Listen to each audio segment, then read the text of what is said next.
Students, अस्सलाम वालेकुम। Second year biology के लेक्चर में आपको वेलकम करते हैं। इससे प्रीवियस लेक्चर में हम लोगों ने चैप्टर नंबर 17 का टॉपिक प्लांट हार्मोन्स स्टार्ट किया था। 5 प्लांट के हार्मोन्स डियर स्टूडेंट्स हमारे सिलेबस में शामिल हैं। उनमें से पहले 3 प्लांट हार्मोन्स हमने इन डिटेल डिस्कस कर लिए थे, जिसमें ऑक्सिन शामिल है जिसका chemical name indole acetic acid है। इसके अलावा इसमें जिबरलिन्स शामिल हैं जो कि फंगल कल्चर से ऑब्टेन होते हैं, जिसको GA से भी एब्रीवेट कर सकते हैं, और साइटोकाइनिन। इन 3 प्लांट हार्मोन्स की डिटेल डियर स्टूडेंट्स हम पढ़ चुके थे। आज हम नेक्स्ट प्लांट हार्मोन स्टार्ट करेंगे जिसका नाम है एब्सिसिक एसिड। एब्सिसिक एसिड जो है ये प्लांट का वो हार्मोन है जिसके मोस्टली जो यूजेस हैं वो बाकी प्लांट हार्मोन्स के ऑपोजिट हैं।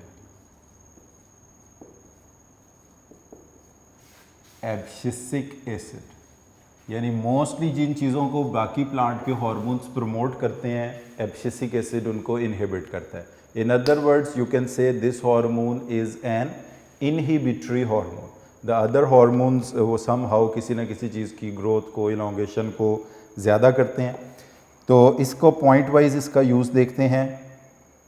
पहला यूज़ यही है इसका, नंबर 1 कि it inhibit growth of stem and root. ये रूट की और स्टेम की ग्रोथ को इनहिबिट करने का काम करता है। और ये रूट प्लांट और रूट की और स्टेम की ग्रोथ को इनहिबिट कब करता है? During some physiological stresses. कोई अगर इनको फिजियोलॉजिकल स्ट्रेस देखना पड़ता है, और फिजियोलॉजिकल स्ट्रेस क्या हो सकता है, जैसे कि वाटर लॉगिंग या इसके अलावा ड्राउट। अब इनका डियर स्टूडेंट्स क्या मतलब होता है? नंबर 1 वाटर लॉगिंग का क्या मतलब होगा? वाटर लॉगिंग का मतलब यह है कि if soil becomes saturated of water, यानी सॉइल पार्टिकल और उनके इर्द गिर्द जितनी स्पेसेस हैं they all are 100% saturated, completely filled with water, तो इस कंडीशन को हम नाम देते हैं सेचुरेशन का। आपने देखा होगा कि किसी बड़ी प्लेन में, ओपन जगह में अगर छोटे छोटे होल्स बने हुए हैं, तो जिस जगह पे वाटर परमानेंटली रिटेन रहता है उसके इर्द गिर्द आपको वेजिटेशन प्लांट नज़र नहीं आते। उसका मतलब होता है कि वहाँ पर जो सॉइल है वो वाटर लॉग्ड है, और इस वाटर लॉगिंग की वजह से सॉइल वाटर के साथ सेचुरेटेड हो गई है। अब क्या होगा कि सॉइल के अंदर जितनी स्पेसेस थी these all are covered by the water molecules, तो अब इसका एनवायरनमेंट हो गया एनएरोबिक, और एनएरोबिक कंडीशंस के अंदर रूट की ग्रोथ, स्टेम की ग्रोथ रुक जाएगी। दूसरी कंडीशन जिसे हम कहते हैं ड्राउट का मतलब होता है खुश्क साली। पानी की शदीद कमी को, एक्सट्रीम शॉर्टेज ऑफ वाटर को हम कहते हैं ड्राउट, यानी बारिशें बहुत कम हो रही हैं और पानी की शदीद कमी हो गई है, तो इस कंडीशन को कहा जाता है ड्राउट। तो एब्सिसिक एसिड वो प्लांट का हार्मोन है जो रूट की, स्टेम की ग्रोथ को रोक देता है, इनहिबिट कर देता है during the conditions of physiological stresses like water logging and drought. अच्छा, इसके अलावा इसका नेक्स्ट फंक्शन ये है कि promote bud and seed dormancy. Bud plus seed, इनको ये क्या रखता है? डोरमेंट रखता है। और डोरमेंट डियर स्टूडेंट इसका मतलब ये होता है कि कोई स्ट्रक्चर इनएक्टिव हो गया है, उसने ग्रोथ करना बंद कर दी है, उसमें ग्रोथ रुक गई है। जैसे नॉर्मली जब हम किसी सीड को किसी जगह पर रखते हैं, स्टोर करते हैं, तो वो सीड ग्रो नहीं कर पाते। तो इसका मतलब ये नहीं होता कि वो सीड डेड हैं, उनके अंदर कोई एम्ब्रियो नहीं है, वो लिविंग हैं, मगर वो क्या हुए हुए हैं? डोरमेंट हुए हुए हैं, इनएक्टिव हुए हुए हैं। और फॉर अ ब्रीफ पे, जब तक उनको यानी प्रॉपर कंडीशंस नहीं मिलती वो इनएक्टिव हो। तो अब एक बर्ड जिससे नया लीफ, नया सीड, नया फ्रूट, नया फ्लावर पैदा हो सकता था, वो डोरमेंट रहेगा एब्सिसिक एसिड की वजह से। सीड भी डोरमेंट रहेगा एब्सिसिक एसिड की वजह से। तो डियर स्टूडेंट, आपने देखा कि मोस्टली प्लांट हार्मोन जो हमने प्रीवियस लेक्चर में पढ़े थे वो सीड डोरमेंसी को ब्रेक करते हैं, यानी से जर्मिनेशन स्टार्ट करते हैं, और बर्ड डोरमेंसी को भी ब्रेक करते हैं, यानी बर्ड इनिशिएशन। मगर ये हार्मोन क्या कर रहा है? ये बर्ड और सीड की डोरमेंसी को प्रोलॉन्ग कर रहा है। इसके अलावा ये फ्लावरिंग को प्रमोट करता है शॉर्ट डे प्लांट्स में और इनहिबिट करता है लॉन्ग डे प्लांट में। It promote flowering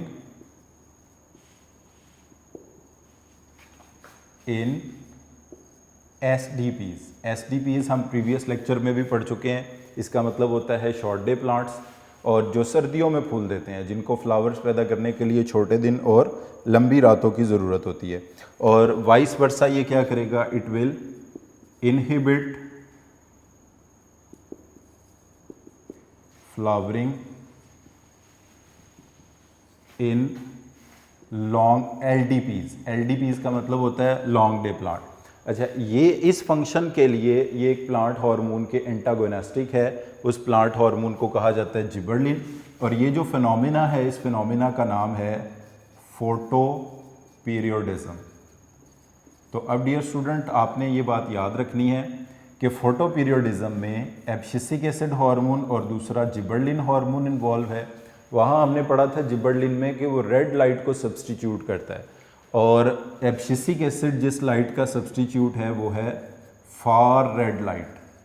far red light वो होती है जिसकी वेवलेंथ 700 नैनोमीटर से अबव हो, या ज़्यादा वेवलेंथ वाली रेड लाइट को बोलते हैं फार रेड लाइट। जिसकी वेवलेंथ 700 से नीचे उसको जस्ट रेड लाइट बोल देते हैं। और antagonistic to gibberellin, it is antagonistic to gibberellin. ये जिबरलिन के एंटागोनिस्टिक है।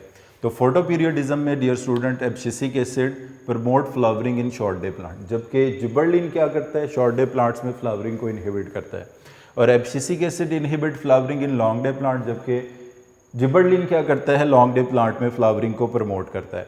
जिबरलिन रेड लाइट का सब्सटीट्यूट होता है, ये abscisic acid far red light का सब्सटीट्यूट होता है। इन डिटेल ये फोटोपीरियोडिज्म का टॉपिक डियर स्टूडेंट आप लोगों के चैप्टर नंबर 18 में आएगा, इससे नेक्स्ट वाले चैप्टर में, वहाँ पर आप इसकी ज़्यादा डिटेल स्टडी कर लेंगे। यहाँ पर आप बस इतना ही याद रख लें कि 3 किस्म के प्लांट हैं, शॉर्ट डे, लॉन्ग डे और DNPs, डे न्यूट्रल प्लांट। ऐसे प्लांट जो सर्दियों में फूल देते हैं, बाकी किसी मौसम में फूल नहीं देते, क्योंकि सर्दियों में दिन छोटे होते हैं, रातें लंबी होती हैं, इनको कहा जाता है शॉर्ट डे प्लांट्स। जो गर्मियों में फूल देते हैं, किसी और मौसम में फूल नहीं देते, उनको कहा जाता है LDPs, लॉन्ग डे प्लांट, क्योंकि गर्मियों में दिन लंबे होते हैं, रातें छोटी होती हैं। और जो किसी भी साल के मौसम में किसी भी टाइम में सर्दी गर्मी में फूल दे सकते हैं, उनको कहते हैं DNPs, डे न्यूट्रल प्लांट, यानी डे लेंथ का उनके ऊपर कोई असर नहीं होता। तो ये फिनोमिना जो है हम इन डिटेल चैप्टर नंबर 18 में पढ़ेंगे, मगर यहाँ पर क्योंकि इनका जिक्र आया है तो हमने उसको थोड़ा सा ब्रीफली देख लिया है। इसके बाद नेक्स्ट आता है जी कि ये promote senescence, it will promote senescence. और सेनेसेंस हम पिछले लेक्चर्स में बात कर चुके हैं कि किसे बोलते हैं, सेनेसेंस कह दें या एजिंग बोल दें, इसका मतलब एक ही होता है। और ये कहते हैं फॉलिंग ऑफ लीफ को, पत्ते झड़ जाने को बोलते हैं। तो बाकी जितने भी हार्मोन्स में हमने ये फंक्शन पढ़ा तो हमने देखा था कि वो फॉलिंग ऑफ लीफ को, सेनेसेंस को, एजिंग को डिले करते हैं। ये फॉलिंग ऑफ लीफ को प्रमोट कर रहे हैं। अच्छा, इसी तरह जो फ्रूट ड्रॉप होता है, फ्रूट ड्रॉप को कहते हैं एब्सिशन। ये एब्सिशन को भी प्रमोट करते हैं, दे प्रमोट एब्सिशन।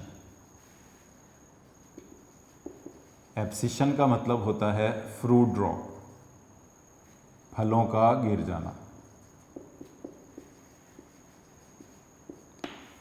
अच्छा, फ्रूट ड्रॉप को प्रमोट करते हैं जिसकी वजह से फल जो हैं वो जल्दी दरख्त से नीचे गिर जाते हैं। अब इसका एक बेनिफिट भी है, ऐसे फल जो बहुत छोटे छोटे होते हैं जैसे कि बेरीज वगैरह, अब उनको एक एक करके दरख्त से पिक किया जाए तो उसमें बहुत ज़्यादा एफर्ट दरकार होती है।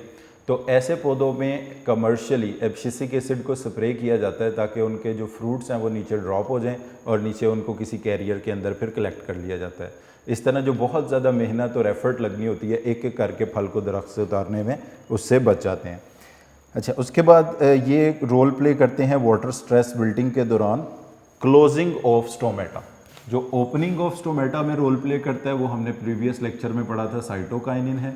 They play important role in closing of stomata in condition of wilting की कंडीशन में। ये डियर स्टूडेंट्स, अगर आपको याद हो चैप्टर नंबर 14 में प्री फर्स्ट ईयर की क्लास में जो ट्रांसपायरेशन का टॉपिक है उसमें एक येलो बॉक्स है, वहाँ पर भी आपने पढ़ा था कि जब टेम्परेचर बढ़ता है 40-45 से ऊपर चला जाता है तो प्लांट अपने स्टोमेटा क्लोज़ कर देते हैं।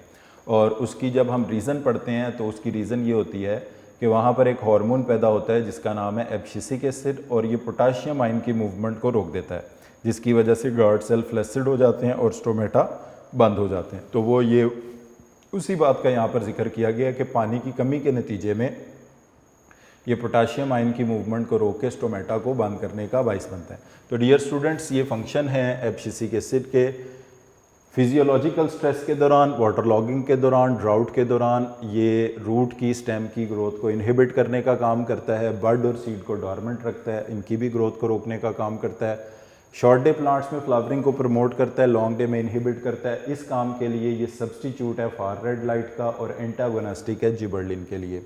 ये फॉलिंग ऑफ लीफ को प्रमोट करता है, फॉलिंग ऑफ फ्रूट को प्रमोट करता है, और विल्टिंग के दौरान, विल्ट कहते हैं मुरझाने को, यानी पानी की कमी के दौरान ये स्टोमेटा को बंद करने का रोल प्ले करता है। कमर्शियल एप्लीकेशन में इसका यही है, ये आप बुक से देख सकते हैं, मैंने बता दिया साथ, कि जब इसको किसी ट्री क्रॉप के ऊपर स्प्रे किया जाता है ताकि इससे फ्रूट ड्रॉप हो at the end of the season, तो इससे वो बहुत ज़्यादा एफर्ट जो करनी पड़ती है एक एक फल को पिक करने से, दरख्त से, पौधे से, वो उससे बच जाते हैं। तो dear student, it was all about the abscisic acid. इसके बाद जो नेक्स्ट हमारे पास हार्मोन डिस्कस करने हम जा रहे हैं, लास्ट वन है इस टॉपिक से रिलेटेड, वो है ईथीन। ईथीन भी कहते हैं इसको, इथाइलिन भी कहते हैं। ईथीन आप शायद इससे फेमिलियर भी हों, ये एक ऑर्गेनिक कंपाउंड है।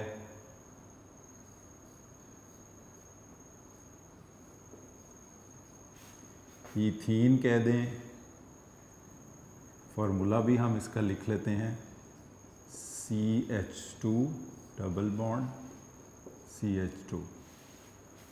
ईथीन, ईथीन का जो सबसे फेमस यूज़ है डियर स्टूडेंट्स वो ये है कि ईथीन जो है ये प्लांट्स में फ्रूट राइपनिंग का काम करता है।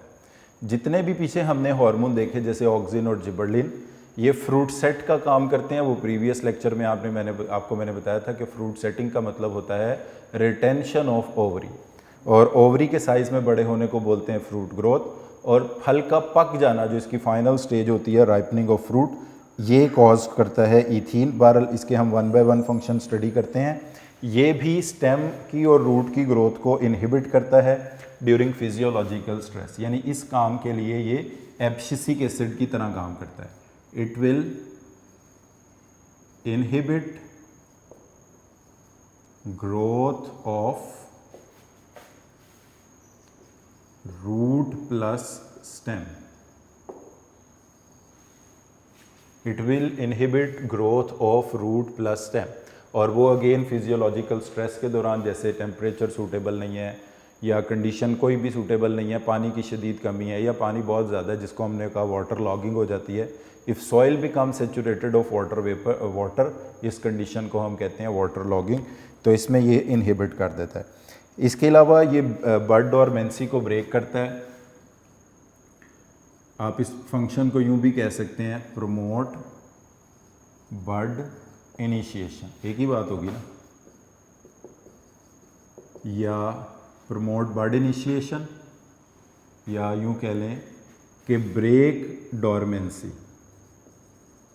ब्रेक बड डोरमेंसी। बड क्या होता है पहले भी बता चुके हैं आपको, वो स्ट्रक्चर जिससे कोई नया पत्ता, नई शाख, नया कोई रूट की ब्रांच वगैरह कुछ भी नया फ्लावर निकल सकता है, इसको हम बड कहते हैं। तो ये बर्ड्स को इनिशिएट करता है, यानी उनकी डोरमेंसी को ब्रेक करता है, एक ही बात है। अच्छा, ये फ्लावरिंग प्रमोट करता है इन पाइनएप्पल, ये पाइनएप्पल के लिए इसका स्पेसिफिक फंक्शन है, promote flowering in pineapple.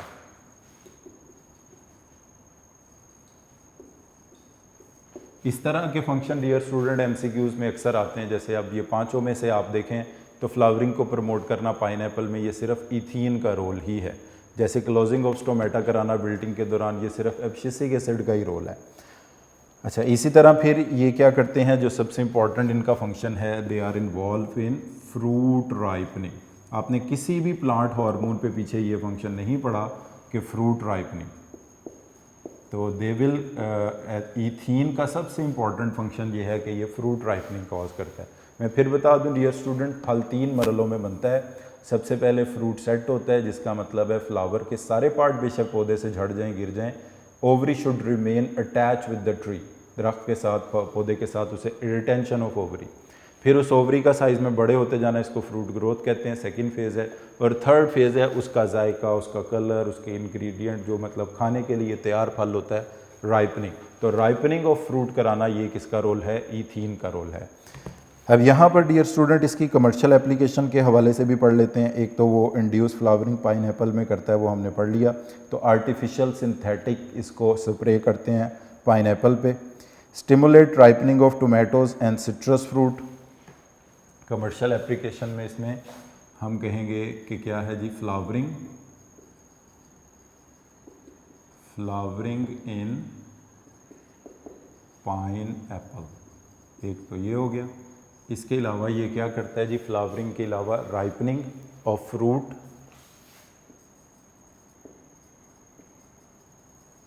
Specifically इस काम के लिए इसको किस पे इस्तेमाल करते हैं? टोमेटोज़ पे, जो बुक में बताए हैं, और सिट्रस फ्रूट। सिट्रस फ्रूट वो होते हैं जो कि रिच होते हैं विद सिट्रिक एसिड, जिसमें लेमन, ग्रेप्स, लेमन, ऑरेंज वगैरह ये इस तरह के फल शामिल होते हैं। तो इनमें इसको इस्तेमाल किया जाता है। और इसका एक कमर्शियल कंपाउंड है जिसको बोलते हैं इथीफोन। इसको अप्लाई किया जाता है, इथीफोन, कमर्शियली यूज कंपाउंड का नाम क्या है इसमें? Ethephon. This compound is used to promote the release of latex in plant। जैसे रबड़ प्लांट जो होता है, रबड़ प्लांट का मतलब ये होता है कि ऐसा प्लांट जिसको जब कोई कट लगता है, कोई वुंड इंजरी लगती है, तो वहाँ से सैप का आउटफ्लो होता है, फ्लूइड बाहर निकलता है। उस फ्लूइड को हम नाम देते हैं लेटेक्स का। तो ये रबड़ प्लांट से लेटेक्स के फ्लो को बढ़ाता है इथीफोन। और उसकी वजह यह है कि इथीफोन जब अप्लाई किया जाता है तो इथीफोन रिलीज़ क्या करता है? ईथीन को। Ethephon will release ethene when it is applied on रबड़ plant to promote the flow of latex. तो डियर स्टूडेंट, ये सारे यूजेस हैं ईथीन के। Ethene inhibit growth of the root and stem, promote bud initiation. इस बात को आप ऐसे भी कह सकते हैं ब्रेक डोरमेंसी, क्योंकि डोरमेंसी बर्ड की ब्रेक होने का मतलब बर्ड का इनिशिएट होना ही है। Promote flowering in pineapple, commercial application में भी है। सबसे important function ripening of fruit cause करता है ये। कमर्शियल यूजेस में बात करें तो फ्लावरिंग इन पाइनएप्पल प्रमोट करता है, ripening of fruit in tomatoes and citrus fruit cause करता है। कमर्शियली यूज्ड मॉलिक्यूल का नाम इथीफोन है, जो कि ईथीन सप्लाई करता है, जो कि रबड़ प्लांट के अंदर लेटेक्स वो फ्लूइड होता है जो उसके कटेड वुंडेड पार्ट से आउटफ्लो होता है, तो उसके फ्लो को ये बढ़ाता है, बिकॉज ये प्रोवाइड करता है ईथीन। तो डियर स्टूडेंट्स, यहाँ पर हमारा ये प्लांट हार्मोन का टॉपिक कंप्लीट हो गया। अब इसमें शॉर्ट के हवाले से जो सवाल क्वेश्चंस आते हैं वो भी मैं आपको बता देता हूँ, और लॉन्ग के हवाले से भी। शॉर्ट क्वेश्चन में ज़्यादातर इनमें से ना पूछी जाती हैं किसी प्लांट हार्मोन की कमर्शियल एप्लीकेशन। जैसे अगर आपको कहा जाए कि ऑक्सिन की कमर्शियल एप्लीकेशन लिख दें, जिबरलिन की कमर्शियल एप्लीकेशन लिख दें, तो प्लांट हार्मोन में से किसी की आपको कमर्शियल एप्लीकेशन लिखने के लिए आ सकती हैं, ईथीन की। शॉर्ट क्वेश्चन मोस्टली इस तरह के आते हैं। लॉन्ग क्वेश्चन में वैसे तो किसी भी प्लांट हार्मोन पर नोट लिखने के लिए आ जाता है, मगर ज़्यादातर जो हम देखते हैं कि बोर्ड में जो सवाल आए हैं वो ऑक्सिन और जिबरलिन के बारे में है, और उसमें से भी ऑक्सिन ज़्यादा इंपॉर्टेंट। तो बाकी MCQs वगैरह आ सकते हैं, वो मैंने आपको बताया भी। जैसे कौन सा प्लांट हार्मोन है जो स्टोमेटा को विल्टिंग के दौरान क्लोज करता है? एक ही है, एब्सिसिक एसिड। फोटोपीरियडिज्म में लॉन्ग डे प्लांट में फ्लावरिंग को प्रमोट कौन करता है? जिबरलिन। और शॉर्ट डे में प्रमोट कौन करता है? Abscisic acid. स्टोमेटा की ओपनिंग क्लोजिंग कौन का कॉज करता है? साइटोकाइनिन कॉज करता है, कंट्रोल करता है। और फ्रूट ड्रॉप को कौन प्रमोट करता है? सारे इनहिबिट करते हैं, सिर्फ एब्सिसिक एसिड प्रमोट करता है। लीफ ड्रॉप को भी प्रमोट करता है। राइपनिंग ईथीन कॉज करता है। तो इस तरह के छोटे छोटे पॉइंट्स जो हैं ये MCQ के हवाले से आ सकते हैं। इसके बाद नेक्स्ट डियर स्टूडेंट्स जो टॉपिक हम स्टार्ट करने जा रहे हैं वो है कोऑर्डिनेशन इन एनिमल्स। और एनिमल्स में कोऑर्डिनेशन दो तरह से होती है। Coordination in animals.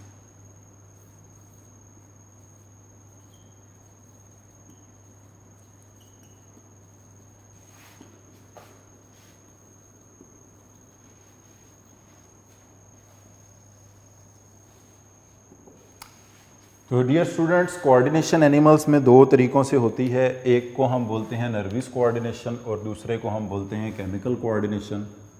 One is the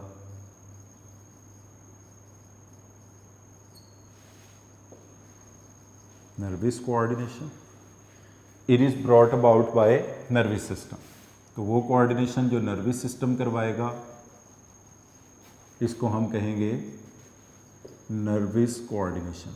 chapter का जो शुरू का हाफ है इसमें हमने सारा नर्वस कोऑर्डिनेशन के बारे में पढ़ना है, न्यूरॉन्स, स्पाइनल कॉर्ड, ब्रेन वगैरह और उनकी सारी जो पेरिफेरल नर्वस सिस्टम, ये सारा नर्वस सिस्टम के बारे में। सेकेंड पार्ट में हम इस चैप्टर के पढ़ेंगे chemical coordination. Chemical coordination is brought about by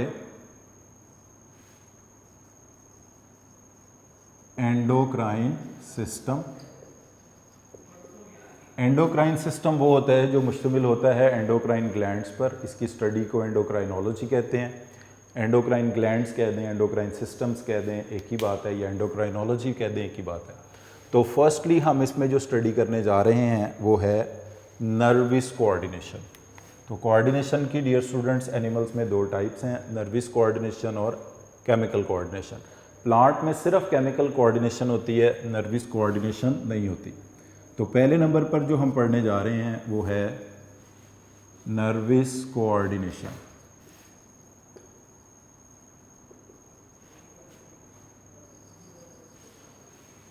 dear students, nervous coordination जो है इज परफॉर्म्ड बाय, इसके तीन मेन कंपोनेंट्स हैं नर्वस कोऑर्डिनेशन के।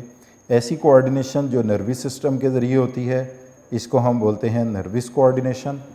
और नर्वस कोऑर्डिनेशन के तीन कंपोनेंट हैं। नंबर वन पर पहला इसका कंपोनेंट है रिसेप्टर, दूसरा इसका कंपोनेंट है न्यूरॉन और तीसरा इसका कंपोनेंट है इफेक्टर। तो डियर स्टूडेंट, नर्वस कोऑर्डिनेशन के तीन कंपोनेंट हैं, रिसेप्टर, न्यूरॉन और इफेक्टर। अब सबसे पहले नंबर पर अगर हम रिसेप्टर्स की बात करें तो रिसेप्टर उन सेल्स को, उन मॉलिक्यूल्स को या उन ऑर्गन्स को कहते हैं जो किसी स्पेसिफिक स्टिमुलाई को रिसीव करते हैं। अब on the basis of nature of stimuli हमारी बुक में रिसेप्टर्स की कुछ टाइप्स का जिक्र किया गया है।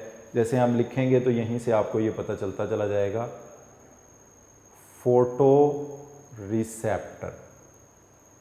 ये स्टूडेंट, फोटो रिसेप्टर वो रिसेप्टर होंगे जो लाइट की वेरिएशंस को डिटेक्ट करते हैं। क्योंकि लाइट एक इलेक्ट्रोमैग्नेटिक वेव्स हैं तो आप अपनी बुक में भी इसको अंडरलाइन भी कर सकते हैं कि फोटो रिसेप्टर को ही कहा जाता है इलेक्ट्रोमैग्नेटिक रिसेप्टर। ये आइज़ में पाए जाते हैं और आइज़ के जिन सेल्स में ये पाए जाते हैं उन्हें कहते हैं रॉड्स एंड कोन्स। इसके बाद डियर स्टूडेंट्स, वो रिसेप्टर जो किसी केमिकल स्टिमुलाई को डिटेक्ट करते हैं इन्हें हम कहते हैं कीमो रिसेप्टर्स। ये किसी केमिकल स्टिमुलाई को डिटेक्ट करते हैं, जैसे कि किसी चीज़ को आप स्मेल करते हैं, टेस्ट करते हैं, या आपकी बॉडी में कैल्शियम का लेवल है, ग्लूकोज का लेवल है, इस तरह किसी भी चीज़ का लेवल, किसी भी केमिकल स्टिमुलाई को डिटेक्ट करने के रिसेप्टर्स जो हैं, ऑक्सीजन का लेवल है, कार्बन डाइऑक्साइड का, ये सारे कीमो रिसेप्टर्स कहलाते हैं। इसके बाद डियर स्टूडेंट, जो टेम्परेचर की वेरिएशंस को डिटेक्ट करते हैं इनको हम कहते हैं थर्मो रिसेप्टर्स। ये टेम्परेचर की वेरिएशन को, कि टेम्परेचर कम हो गया है तो कोल्ड रिसेप्टर, ज़्यादा हो गया तो हीट रिसेप्टर्स आ जाते हैं।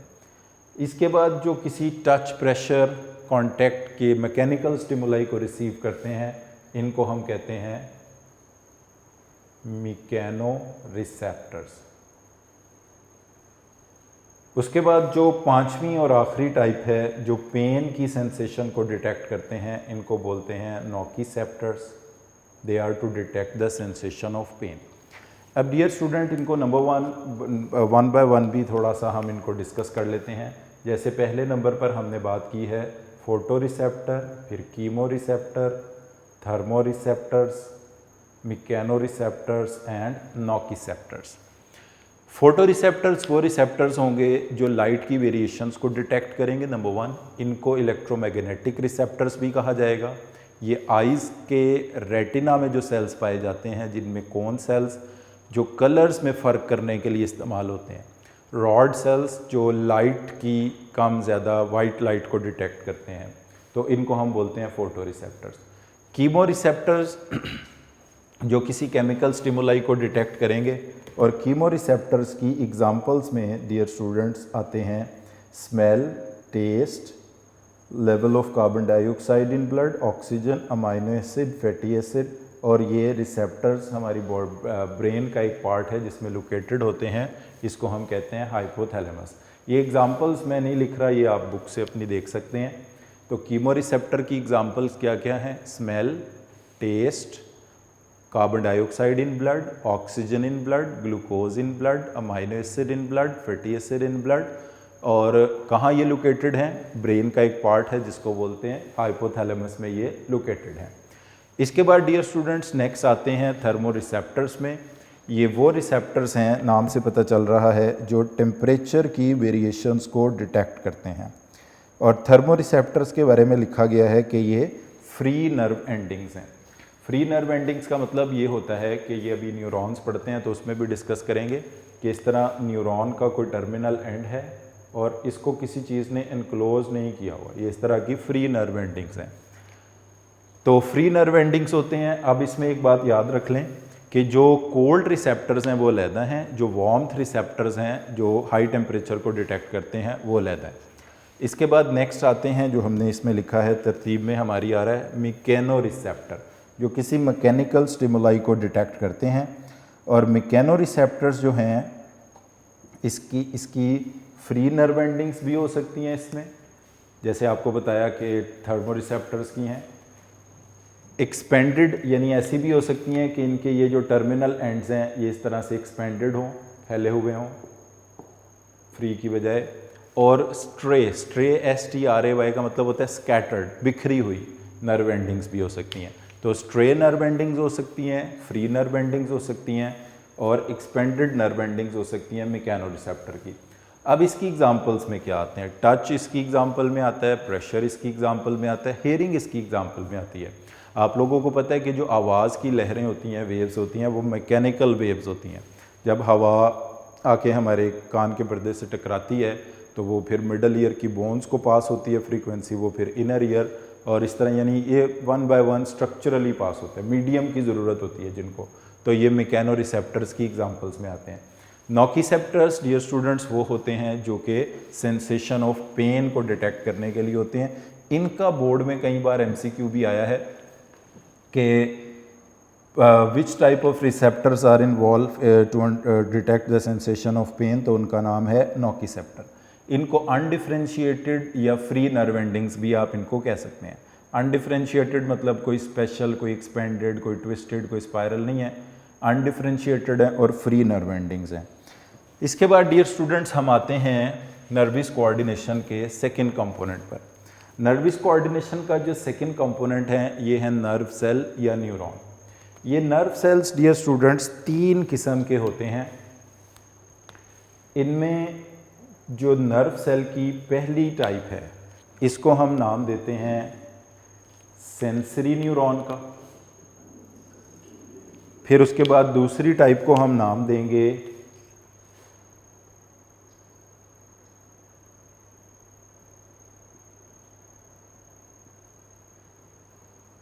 Sensory neuron. इसके बाद जो न्यूरॉन की दूसरी टाइप होगी, इसके काफ़ी सारे नाम यूज़ किए जाते हैं। इनको कहा जाता है इंटर न्यूरॉन, या इनको कहा जाता है रिले न्यूरॉन, या इनको कहा जाता है इंटरमीडिएट न्यूरॉन्स, या इनको बोला जाता है एसोसिएटिव। तो नाम तो ये 3-4 हैं मगर इनका मतलब सबका एक ही है। ये सेकंड टाइप है न्यूरॉन्स की। तो इंटर न्यूरॉन कह दें, रिले न्यूरॉन कह दें, इंटरमीडिएट न्यूरॉन्स कह दें, एक ही बात है। तो सेकंड टाइप ऑफ न्यूरॉन जो है वो ये है। इसके बाद आती है थर्ड टाइप ऑफ न्यूरॉन। जो थर्ड टाइप ऑफ न्यूरॉन है इसको कहा जाता है मोटर न्यूरॉन। अब इस सेंसरी और मोटर को एक और नाम भी दिया जाता है। सेंसरी न्यूरॉन को कहा जाता है एफेरेंट और मोटर न्यूरॉन को कहा जाता है इफेरेंट। अब डियर स्टूडेंट्स देखें, ये एरोज ही हमें सजेस्ट कर रहे हैं वो न्यूरॉन्स जो रिसेप्टर से मैसेज को कन्वे करते हैं, जो रिसेप्टर से मैसेज को कन्वे करते हैं टू दी इंटर न्यूरॉन्स, उनको हम कहते हैं सेंसरी न्यूरॉन। और डियर स्टूडेंट्स, ये जो इंटर न्यूरॉन्स हैं ये मिलकर बनाते हैं CNS, सेंट्रल नर्वस सिस्टम, जिसमें दो चीज़ें शामिल होती हैं, ब्रेन एंड स्पाइनल कॉर्ड। यानी आप यूँ कह लें कि ब्रेन में कौन से न्यूरॉन्स हैं, इंटर रिले एसोसिएटिव न्यूरॉन्स हैं। स्पाइनल कॉर्ड में भी कौन से हैं, यही वाले।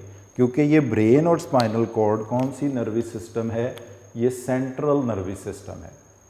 और सेंट्रल नर्वस सिस्टम को बनाने वाले न्यूरॉन्स को हम कहते हैं inter neuron, relay neuron, intermediate neuron या एसोसिएटिव न्यूरॉन।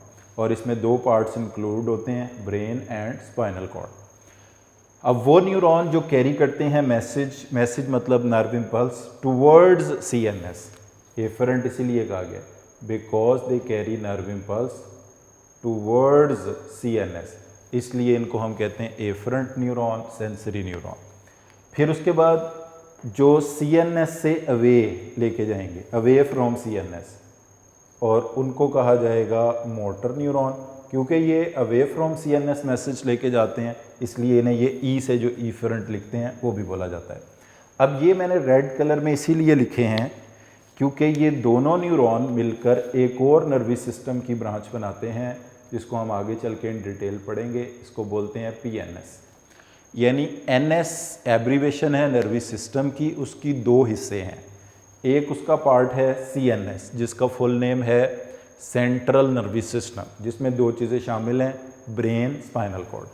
CNS को बनाने वाले ये न्यूरॉन्स हैं। ये मुख्तलिफ नाम नहीं है, एक ही चीज़ के मुख्तलिफ नाम हैं। Inter neuron, relay neuron, associative और इंटरमीडिएट न्यूरॉन्स, ये इनके नाम। जो कैरी कर रहे हैं message towards this inter neuron यानी CNS, वो सेंसरी हैं। जो अवे लेके जा रहे हैं वो मोटर हैं। ये सारे मोटर न्यूरॉन और सारे सेंसरी न्यूरॉन CNS के बाहर हैं, ब्रेन और स्पाइनल कॉर्ड के बाहर हैं। तो all the neurons which lie outside the CNS ऐसे कह दें, या all the sensory and motor neurons they will make peripheral nervous system. ये पेरिफेरल नर्वस सिस्टम बनाते हैं। आगे चल के हम इनकी डिटेल्स को डिस्कस करेंगे। अच्छा, अब मोटर न्यूरॉन्स क्या होते हैं? ये CNS से तो मैसेज अवे लेकर जाते हैं, मगर मैसेज लेकर किसके पास जाते हैं? ये उन ऑर्गन के पास मैसेज लेकर जाते हैं जिस पर रिस्पॉन्स अपीयर होना है, जिस पर रिस्पॉन्स अपीयर होगा। और नर्वस कोऑर्डिनेशन में इफेक्टर का रोल दो ही चीज़ें प्ले करती हैं। एक हैं मसल्स और दूसरे हैं ग्लैंड। मसल्स कॉन्ट्रैक्ट होकर रिस्पॉन्ड करते हैं जबकि ग्लैंड्स सिक्रीशन पैदा करके रिस्पॉन्ड करते हैं। जैसे स्वेट ग्लैंड स्वेटिंग कर रहे हैं तो उनका रिस्पॉन्स है, स्लाइवरी ग्लैंड स्लाइवा पैदा कर रहे हैं, टीयर ग्लैंड टीयर्स प्रोड्यूस कर रहे हैं, हमारे बाजू मूव कर रहे हैं, टांगे मूव कर रही हैं, तो इनके मसल्स को नर्व इम्पल्स मिली है तो ये मसल्स कॉन्ट्रैक्ट हुए हैं। तो muscles always respond by contraction and glands always respond by their secretion, and muscles and glands are known as effector. और डेफिनेशन के अतबार से अगर हम कहें कि इफेक्टर्स क्या होते हैं, those organs on which response appear, वो ऑर्गन्स जिनके ऊपर रिस्पॉन्स अपीयर होता है इनको कहा जाता है इफेक्टर्स बोला जाता है। तो डियर स्टूडेंट्स, नर्वस कोऑर्डिनेशन, आप कोऑर्डिनेशन इन एनिमल्स की आपने देखा दो टाइप्स हैं, Nervous coordination is brought about by nervous system, chemical coordination is brought about by endocrine system, जिसको आप endocrine glands भी बोल सकते हैं, और इनकी स्टडी को endocrinology कहा जाता है। इसके बाद हम जो पहले नंबर पर पढ़ने जा रहे हैं वो नर्वस कोऑर्डिनेशन है। नर्वस कोऑर्डिनेशन के हमने देखा 3 कंपोनेंट हैं। पहला कंपोनेंट है इसका रिसेप्टर, दूसरा कंपोनेंट है इसका न्यूरॉन, और तीसरा कंपोनेंट है इसका इफेक्टर। रिसेप्टर वो सेल्स होते हैं या ऑर्गन्स होते हैं, पार्ट्स होते हैं जो स्टिमुलाई को रिसीव करते हैं। अब इनकी टाइप्स हैं on the basis of nature of stimuli, जैसे कि फोटो रिसेप्टर, जिनका अदर नेम इलेक्ट्रोमैग्नेटिक रिसेप्टर्स है। रॉड्स और कोन्स में आइज़ के ये पाए जाते हैं। कीमो रिसेप्टर केमिकल स्टिमुलाई को डिटेक्ट करते हैं, smell, taste, level of oxygen, carbon dioxide, glucose, fatty acid, amino acid in blood को डिटेक्ट करते हैं।